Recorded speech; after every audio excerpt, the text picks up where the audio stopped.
पाटनागढ़ कृषि कार्यालय ठारे आत्मा और एफईएसर मिलित उद्यम जल परिचालना और फसल जल आकलन संपर्कित तीन दिनिया तालीम शिविर उद्यापित हो जाइछि। ए अवसर ब्लॉक कृषि अधिकारी राजेश्वरी भोई अध्यक्षता करथिबा बेले मुख्य अतिथि रूपे पाटनागढ़ अतिरिक्त कृषि जिला अधिकारी संतोष कुमार विश्वाल, सम्मानित अतिथि रूपे एफईएस जिला संयोजक सुजित कुमार शतपथी, तालीमदाता रूपे गुडभेल ब्लॉक कृषि अधिकारी स्वस्तिक पंडा, तुरेकला ब्लॉक कृषि अधिकारी आनंद कुमार मल्लिक, मास्टर ट्रेनर उभय कुमार त्रिपाठी प्रमुख जगदी उत्तम जल परिचालना और फसल जल आकलन संपर्कित तालीम प्रदान करथिले। पाटनागढ़ पाटना समाचार आज आम पाटनागढ़ ब्लॉक रे एग्रीकल्चर डिपार्टमेंट आत्मा आमर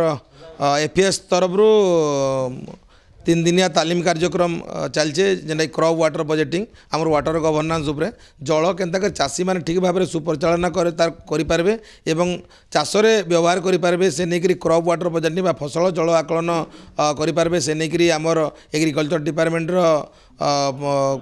कर्मचारी एवं कृषक साथी भाई मैंने समस्ते सामिल होइछन तालीम कार्यक्रम में पीपीटी माध्यम तालीम दि जाऊे तार सहित एट प्राक्टिकाली आम गोटे पोखरी एवं नाल के मपा जा जे पानी आमर स्रोत केते जाऊे पानी केते गभीर अच्छे आम केते पानी आमर पाखे अच्छे से नहीं चाषी मैंने केन्ता करी ठीक भाव में करें। अनेक समय चाषी मैंने आमर जेनटा माने डीप बोरवेल रू भी धान चाष कर तो ताके केन्ता करी